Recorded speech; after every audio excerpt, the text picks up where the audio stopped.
Hello and welcome back to I'll Knit If I Want To. I'm Andrea Mowry of Drea Renee Knits, and this is where I try to answer your questions. So let's go ahead and jump in. It is New York Sheep and Wool Festival Week, which is very exciting for many of us knitters who can make it up to the northeast of the US. In upstate New York, it is a fabulous wool and fiber festival. Lots of sheep, lots of being outdoors in the beautiful fall colors. So every year I design a new sweater for Rhinebeck and the New York Sheep and Wool Festival. And this year's sweater is Illuminate, which I'm wearing today because I am actually recording this a couple days ago now as I pack and prepare for this trip. So I'm just trying out outfits and thought I would throw this sweater on for today's Q&A. So let's go ahead and jump in. Question number 1, off to a good start. Have you used your handspun for any of your designs, or do you have some upcoming designs that spotlight your handspun? Or if you're going to substitute your handspun in one of your existing designs, which design and where, if it's just for a future like color work, would you put it? I've been trying to perfect my own handspun and keep wondering where I can use some of it, especially since I don't have a sweater's quantity yet. So yeah, probably my top one I would recommend is the Shift Cowl. That is, I designed using Spin Cycle yarns, and Spin Cycle yarns actually started as a hand spinnery where they hand spun all of their yarn.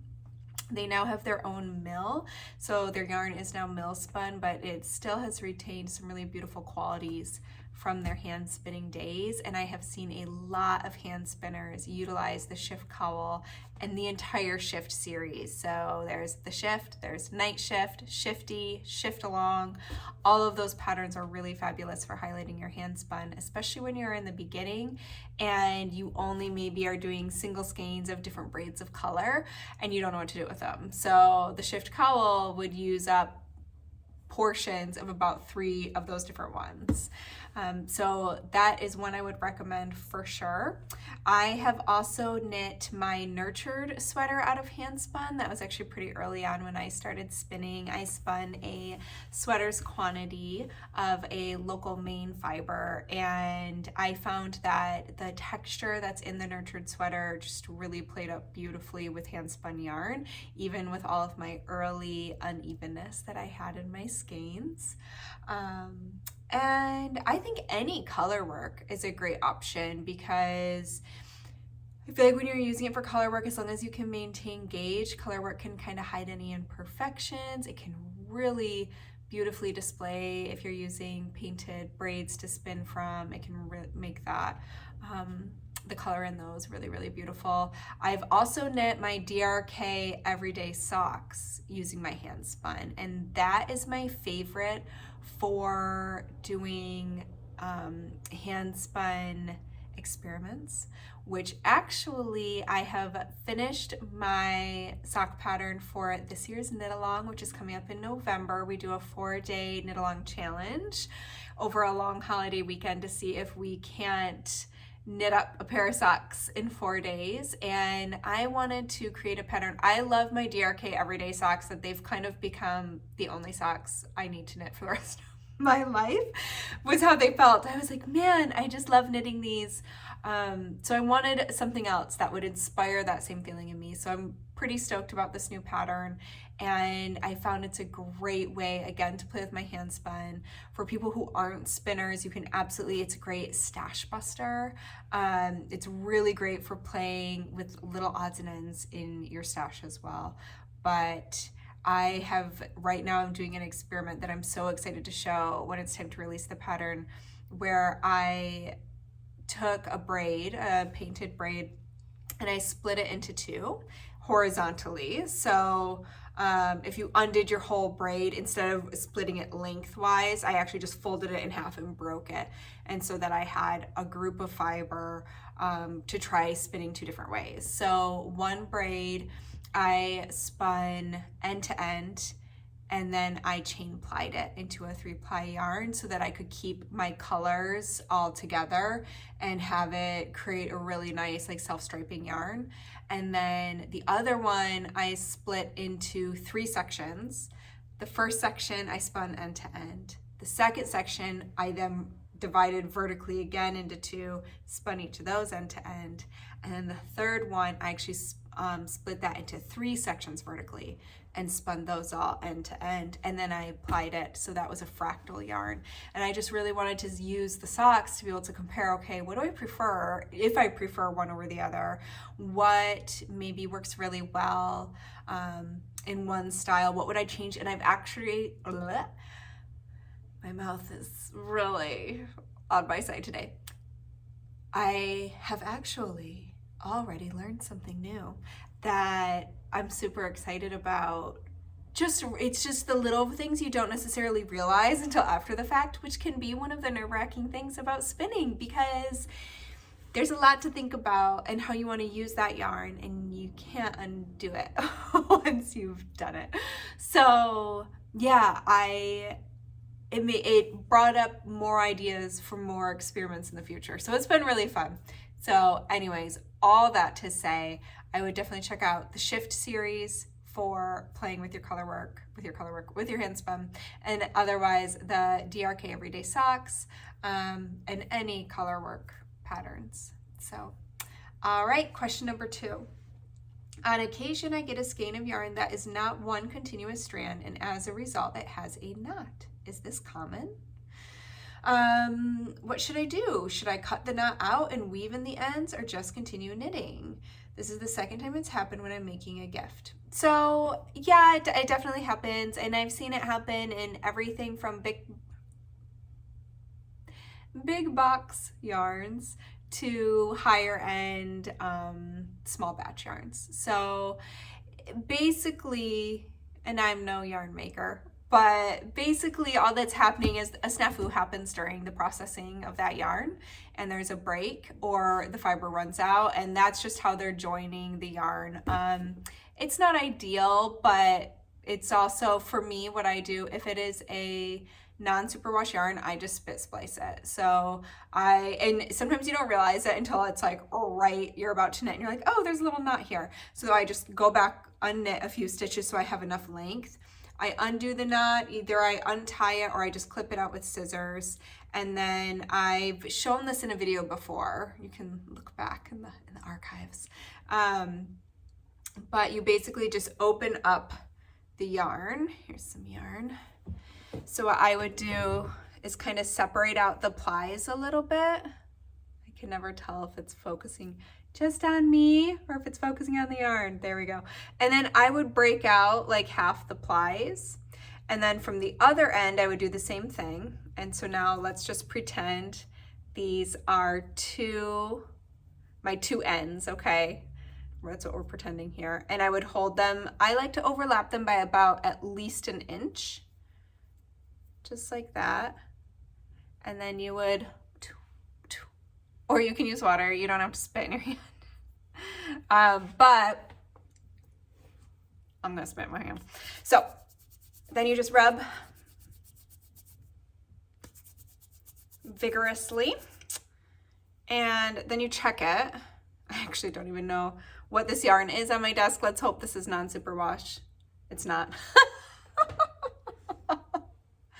If it had been, then those would have felted right together with a little bit of moisture and a little bit of heat from rubbing my hands together, and it would lock it in, and you'd be able to tug it like that and they would not come apart. So that is what I would do if it happened in a non-superwash skein, and then you just keep on knitting, go on your merry way. If it is not a yarn you can spit splice, such as the one I just failed to demonstrate with, then you can just join it in like you would any other time you run out of yarn or you're changing colors or whatever it may be. That's all you do. You clip that knot out and you join the yarn back in. Depending on where you are in your project, sometimes I like to get myself to an area that weaving in ends is a little less obvious. So if I was doing it maybe on a sweater, I might kind of take it over to a side, or if I'm knitting flat, I might even work back if I'd already knit the row before realizing there was a knot, so I can get to an edge. That's just personal preference, though. You don't have to do that. You can absolutely weave in ends wherever you need to. But that's it. You just treat it like you're joining a new ball of yarn, and it's not ideal, but it's just part of it. So I hope that helps. All right, next question. Do you have tips on knitting a button band evenly without having it cinch up the rest of the garment? The only thing holding me back from knitting a cardigan is not the steek, but the button band. Oh man, I have PTSD from ripping out a button band at least 5 times before giving up on the only cardigan pattern I've ever attempted to follow. I would love to knit the throwback.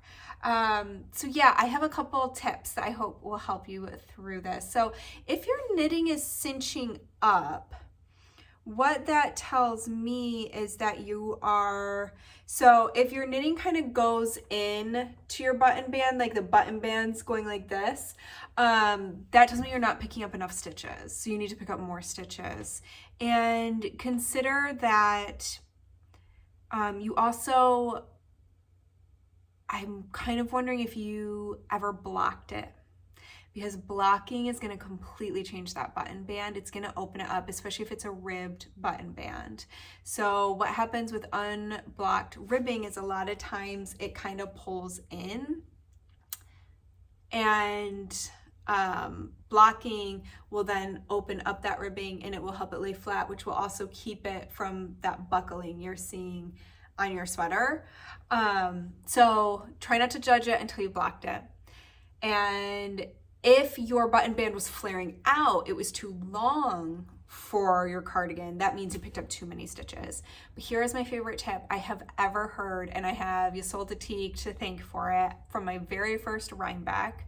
She was talking about picking up stitches for a cardigan. It was like, well, the best rate for picking up stitches for a cardigan, and we're assuming that the cardigan fabric has been knit in stockinette stitch fabric, but the best ratio is to pick up 5 out of every 7 stitches. So this would kind of be ideal in a tutorial. Let me see if I can find some knitting. We use this. This is a pocket liner for a new cardigan I'm working on, actually, where you wouldn't have to pick up a button band for this one, but we're gonna use it as our demo. Oh, I even have needles. Okay, let me grab these.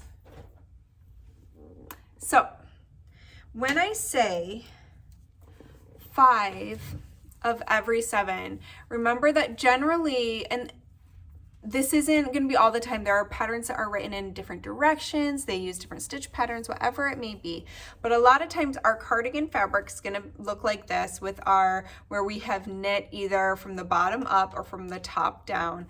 And so now we are going to be picking up stitches out of our rows that we have knit.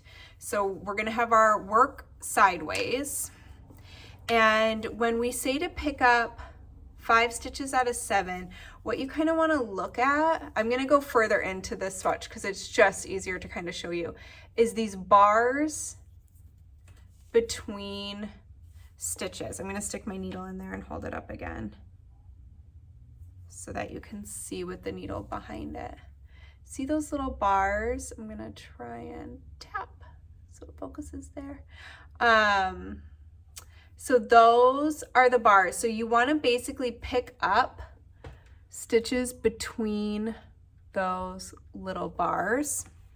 And so to do 5 out of 7, what you would do is you would insert, pick up a stitch, you would do 2, and then you would skip a gap, and then you'd pick up 3, skip a gap, 2, skip a gap, 3, skip a gap. So what that's doing is you have 7 stitches total where you pick up 2 and then you skip 1. So that's 3 stitches total.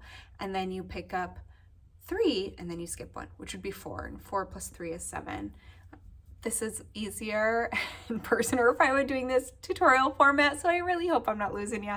But that is what I have found to be such a good ratio for picking up button bands. It rarely ends up being too much or too less for me. And I actually, a lot of times when I am picking up stitches, and I usually mention this in all my patterns as well, that a lot of times the exact amount of stitches isn't as important as you kind of sticking to that ratio. And then you can always, besides having to have a certain number for a repeat, let's say it's 2x2 ribbing, so you need to make sure you have stitches that match the ribbing you need. But otherwise you can kind of just follow, dance to the beat of your own drum, picking up 2 out of 3 and then 3 out of 4 all the way, and you'll probably end up with a really, really nice pickup amount. And then you can always adjust that by 1 or 2 to get the amount you need for the ribbing repeat that you might be doing. So I hope that made sense. And the other tip I will also mention is that you do want to make sure when you are picking up stitches anytime along rows of knitting is to make sure that you grab the V. That's an entire column. Don't split it in half. Sometimes what people will do is they'll accidentally pick up within the middle of a knit column, and then you have this weird half row. So just make sure that you're not splitting any of your rows up. So when you look at those little V's of knit stitches, make sure you pick up on either side of the V and not up in the middle. But that's it. So I hope that helps. Okay. Which one now? Okay, question 4. You talk a lot about ripping back sweaters and re-knitting. I've done this many times before, but it terrifies me so much. I'm scared that as I rip the yarn out, I'll go too far, or I won't put the stitches back on my needles correctly, resulting in drop stitches. Any tips or tricks that you use to make ripping back easier? So yeah, my general rule of thumb whenever I'm ripping anything out is if I'm only going back 1 to 2 rows, I might just unknit it. If I have to go back any more than that, then I take my needle out and I rip back because it's just going to take too long. We unknit a lot slower than we can knit.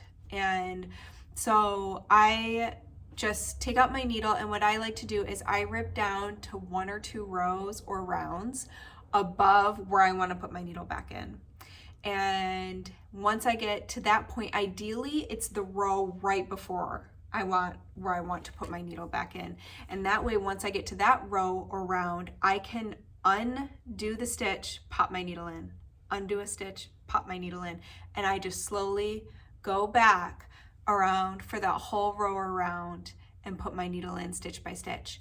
Now, if as I am unknitting and getting that needle back in, I notice, oh, 1 stitch came unknit, and all I do then is I put the stitch and the yarn that unknit from it, and I just anchor them both on my needle. And then what I might do is come around my knitting before I start knitting again. I'll go through as though I'm knitting, just slipping stitches. And once I get to a stitch like that had been undone, I just manipulate it back into a knit stitch.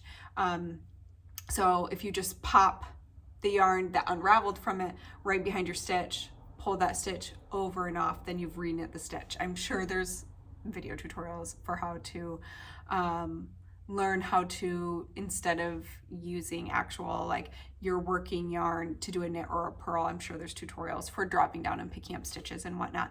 But as long as you catch them so you're not worrying about them unraveling any further, then you're good. So that's what I do, is I go to the row around before where I want to put my needle back in, and then stitch by stitch I put in my needle, I pull the yarn out, put my needle in, and I just go around, and that works really well for me. But this kind of takes us to the next question. You mentioned you're not afraid of frogging your work. I know I did talk about that a lot the other day. I actually had a lot of questions about tearing into work, so this was a fun one to dig into. What's the best way for ripping back? I'm an intermediate knitter, but I struggle to add a lifeline unless it's the row I've just done. When it's lace or cables, I struggle to see stitches in the same row and end up picking up stitches in different rows. I see people ripping back without lifelines and picking up all stitches, but I'm scared of dropping them. Do you add lifelines every now and then or rip back completely? So to jump on this question, kind of back to what I was just talking about, if I haven't used a lifeline and I'm just tearing back, I'll go to the row before, as I mentioned in the previous answer. But when it comes to lifelines, when I read this question, and I'm sorry if I read it incorrectly, but the part, I struggle to add a lifeline unless it's the row I've just done. So I wanted to talk about placing lifelines. I actually can't remember if I've done this on here or not. but I know there's new people in here all the time, so I'm sorry if I've done it before, or if you've taken any of my workshops, then you have probably heard this before, but I'm gonna do it here right now. So this is my Lifeline spiel. So for anybody who does not know about a lifeline, what I'm talking about is putting a strong piece of thread through your live stitches. And what that does is it creates a barrier through those stitches, so you can keep working up from there. But if something goes wrong, if you make a mistake, you can then pull your needle out and pull on your yarn, and it will unravel only to where that thread is. It can't unravel past there. So that's why it's called a lifeline. Now, my favorite material for a lifeline is embroidery floss or sock yarn. Basically, you just want to make sure you have something that's really smooth and strong. You don't want anything that is fuzzy or has a halo, because that can get kind of locked up in your stitches, which you don't want to have happen, because no matter what, you're going to remove that lifeline at some point.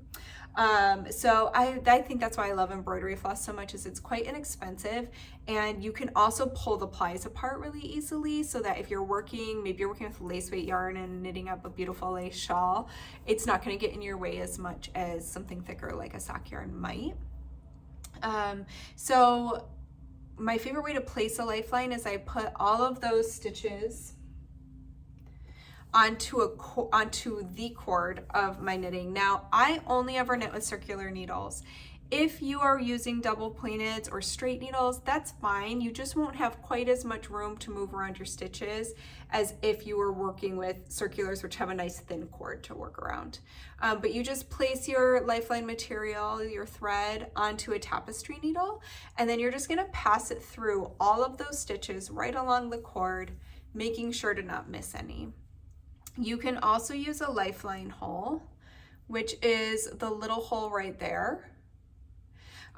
You would just feed your lifeline material through there and then work your row per your directions, and it actually gets dragged along through your knitting for you, and then you just leave a tail hanging out of each end and continue knitting up from there.